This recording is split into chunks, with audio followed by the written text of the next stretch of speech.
Picture this scenario. You step off a long international flight, tired and disoriented. Your phone battery is nearly dead. The immigration hall stretches before you with its sterile lighting and endless queues. Then you hear your name called. An officer beckons you forward with that unmistakable look that every traveler recognizes. What happens in the next few minutes could determine whether you collect your luggage and head to your destination, or find yourself in a small room answering uncomfortable questions for hours. Most people think immigration questions are random. They're not. Every single question follows a carefully designed system that reveals more about you than you realize. These officers aren't just checking documents. They're reading your behavior, testing your story, and making split-second decisions about whether you're telling the truth. Today we're breaking down the 10 most common questions that customs and immigration officers ask worldwide.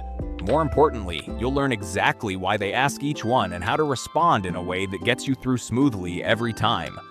Whether you're traveling to America, Europe, Australia, or anywhere else, these same psychological principles apply everywhere. The secret that experienced travelers know is this: it's not just about having the right answers, it's about projecting the right energy. Confidence mixed with respect. Clarity without over-explanation. Once you understand what each question is really testing, you'll navigate immigration like someone who's done it 1,000 times before. Let's dive into the first question that sets the tone for your entire interaction. Question 1. May I see your passport? This sounds like pure routine, doesn't it? Hand over your document and move on. But experienced immigration officers know that this simple request reveals everything they need to know about your mental state. They're not just verifying your identity. They're conducting their first behavioral assessment. Think about what happens when you're nervous. You fumble through pockets, papers scatter, your voice cracks as you apologize for taking too long. In that moment, your anxiety becomes their curiosity. Why is this person so flustered by a basic request? Immigration officers receive extensive training in reading micro-expressions and body language. They notice the tiny hesitations, the nervous glances, the way your hands shake slightly as you reach for your bag. These aren't character flaws. They're human responses to stress. But in an immigration context, they signal potential problems. The solution is surprisingly simple. Keep your passport easily accessible from the moment you land. Not buried in your backpack under souvenirs and charging cables. Not stuffed in a jacket pocket you have to dig through. Place it in an outer pocket or small bag where you can retrieve it smoothly. When the officer asks for your passport, maintain calm eye contact. Hand it over with a simple, "Here you go," or "Of course." No nervous jokes about forgetting where you put it. No lengthy explanations about your travel bag organization system. Just quiet confidence. Remember, airports operate on first impressions. The officer makes an initial assessment within seconds of your approach. If you appear collected and prepared, they're more likely to process you quickly and move on to the next person. If you seem scattered or uncertain, they'll pay closer attention to everything that follows. Question 2. How long do you plan to stay? This question seems straightforward until you realize what's really being measured. The officer isn't just updating their arrival records. They're testing whether your stated plans sound believable and consistent with your travel documents.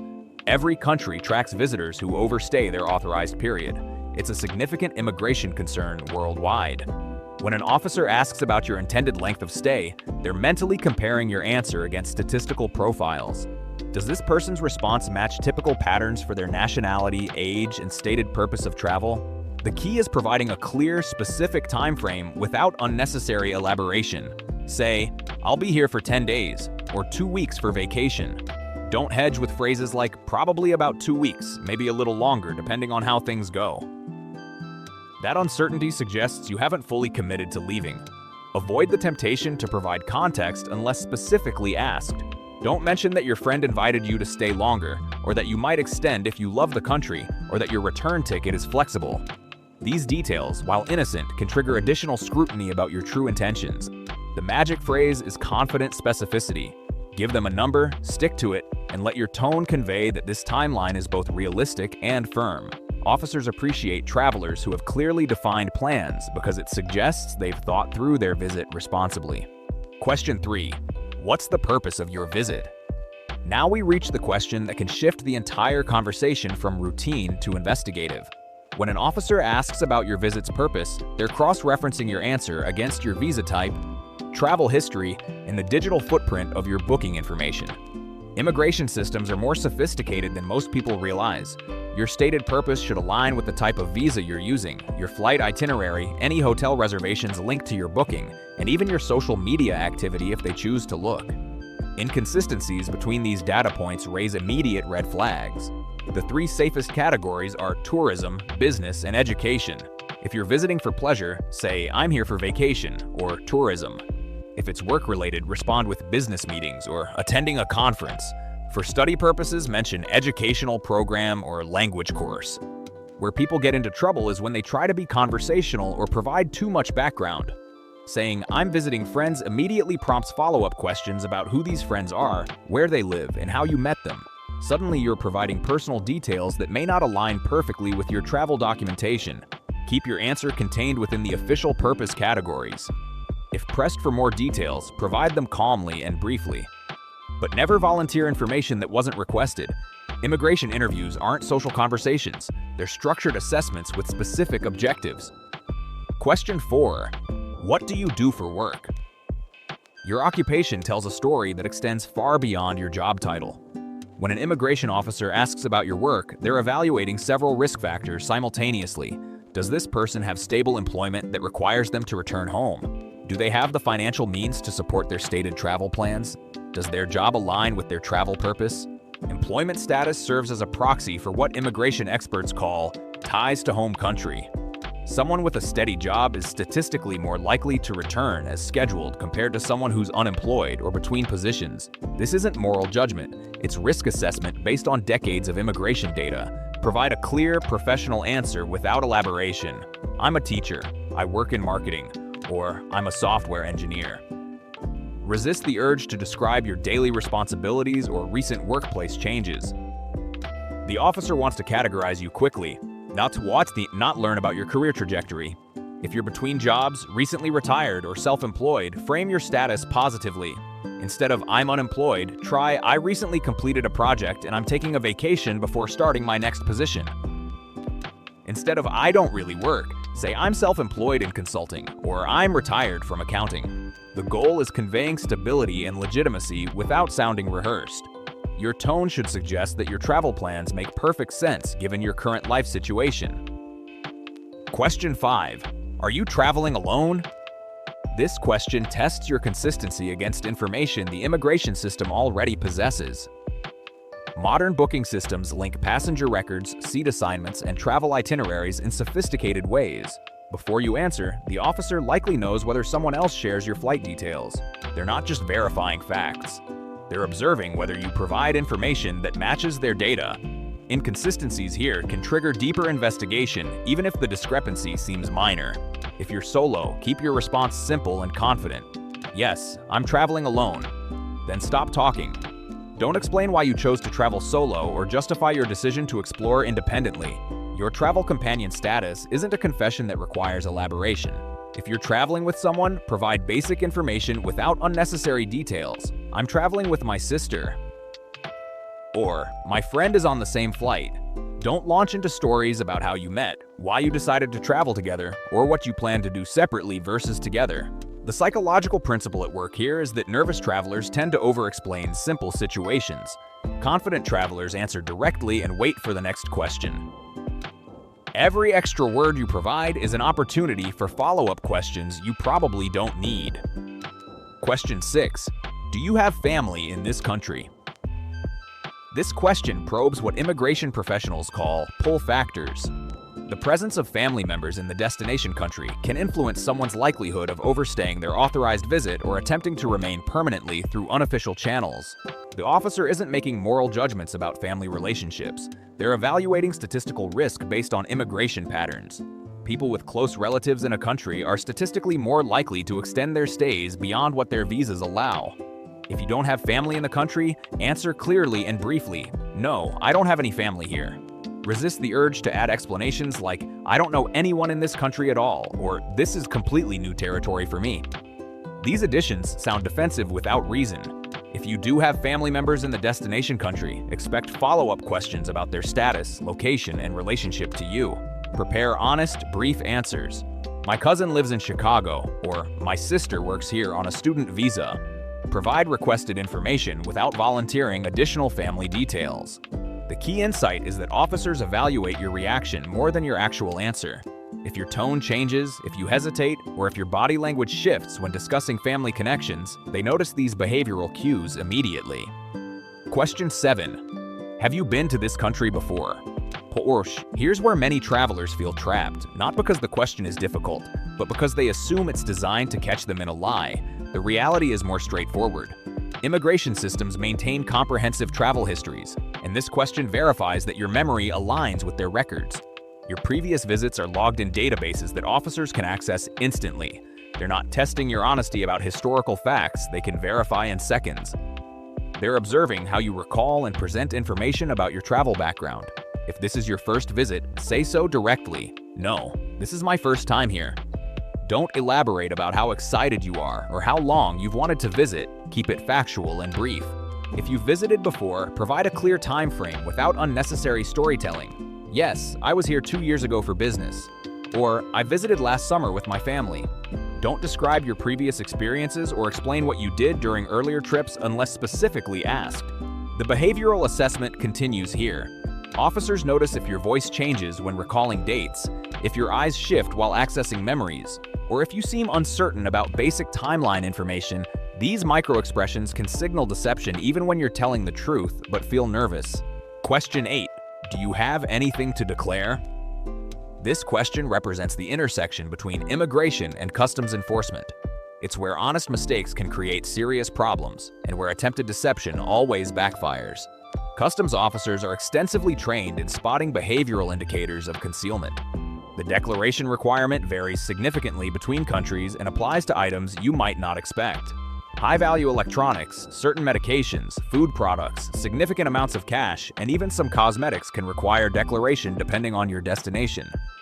Research declaration requirements for your specific destination before traveling. When in doubt, declare questionable items rather than risking discovery during a random inspection. Customs officers consistently report that travelers who voluntarily declare borderline items receive more lenient treatment than those who attempt concealment. If you have nothing to declare, respond confidently and clearly. No, I have nothing to declare. If you do have declarable items, admit it immediately. Yes, I have some items to declare. Then follow their guidance through the declaration process. The psychological dynamic here is crucial. Customs officers can request random baggage searches regardless of your declaration status. If they discover undeclared items during such a search, even items you forgot about or didn't realize required declaration, the penalties can be severe. Question 9. Where will you be staying? This question tests whether your travel arrangements sound legitimate and well-planned. Immigration systems often link arrival records with accommodation information provided during visa applications or electronic travel authorizations. Your answer should align with previously submitted data. Officers aren't expecting you to memorize street addresses, but they do expect you to know your basic accommodation arrangements. Uncertainty here suggests poor planning, which can indicate hidden intentions or financial instability. For hotel stays, provide the hotel name and general location. I'm staying at the Grand Hotel in downtown. For private accommodations, give basic information about your host. I'm staying with my cousin in the suburbs, or my friend has an apartment near the university. Avoid volunteering details about costs, booking methods, or backup plans unless asked. Don't explain that you chose this hotel because of price, or that you're not sure about your friend's exact address, or that you might change accommodations during your visit. The underlying assessment focuses on whether you sound like someone who has legitimate pre-planned travel arrangements. Travelers with genuine purposes typically have clear accommodation plans. Those with questionable intentions often provide vague or inconsistent lodging information. Question 10. Can I see your return or onward travel documentation? This final question serves as the ultimate test of your stated intentions. Every major immigration system requires proof that visitors plan to leave within their authorized period. Without this documentation, even tourists with valid visas can be denied entry. Always have your return flight information easily accessible, whether as a printed boarding pass, email confirmation, or mobile app display. If you're continuing to another destination rather than returning home, have that documentation ready as well. Present your travel documents confidently and clearly. Here's my return flight for next Tuesday, or I have an onward flight to Singapore on the 15th. Let them review the information without providing commentary about your travel plans, even if your ticket is flexible or refundable. Having documentation shows immigration authorities that you've made concrete plans to leave their country. They're not concerned with whether you might change these plans later. They need evidence of current intentions to depart. Keep these documents organized and quickly accessible. Spending several minutes searching through emails or apps to find your flight information suggests disorganization and uncertainty about your own travel arrangements. Understanding these 10 questions reveals the deeper psychology of immigration encounters. Officers aren't trying to intimidate travelers or find reasons to deny entry. They're conducting rapid risk assessments based on established behavioral indicators and statistical patterns. Every question serves multiple purposes simultaneously. They verify factual information, test consistency between your statements and available data, and assess your demeanor under mild pressure. The most important factor isn't necessarily what you say, but how you say it. Confidence, preparation, and respectful cooperation signal that you understand and respect the immigration process. Nervousness, inconsistency, and over-explanation suggest potential problems that warrant additional investigation. The key insight that transforms how you approach these interactions is this: immigration officers want to approve legitimate travelers as efficiently as possible. Their job isn't to create obstacles for people with genuine travel purposes. It's to identify and investigate situations that don't align with normal patterns. Your pre-travel preparation checklist, Lancet Pass. Before your next international trip, prepare for these questions systematically. Review your travel documents and ensure all information aligns consistently. Practice answering each question briefly and clearly. Organize your passport, tickets, and accommodation confirmations for easy access. Research the specific requirements for your destination country, particularly regarding customs declarations and prohibited items. Understand your visa conditions and authorized length of stay. Prepare honest, brief answers to common follow-up questions about your employment, travel companions, and accommodation arrangements. Most importantly, approach immigration encounters with calm confidence. You're not being interrogated. You're participating in a routine process designed to facilitate legitimate travel while maintaining border security. Remember that immigration officers interact with thousands of travelers every week. They can distinguish between normal travel anxiety and suspicious behavior patterns. Respectful cooperation and straightforward answers will move you through the process smoothly in virtually every situation. The ultimate goal is projecting an image of someone who belongs in that immigration line, someone with legitimate travel purposes, proper documentation, and clear plans. When you master this approach, immigration encounters transform from stressful ordeals into routine administrative procedures, helping you to travel smarter. Tell us about your experiences with customs and immigration in the comment section below. Hit the like button if you got anything helpful from the video and share to help us with the algorithm. Thanks for your support.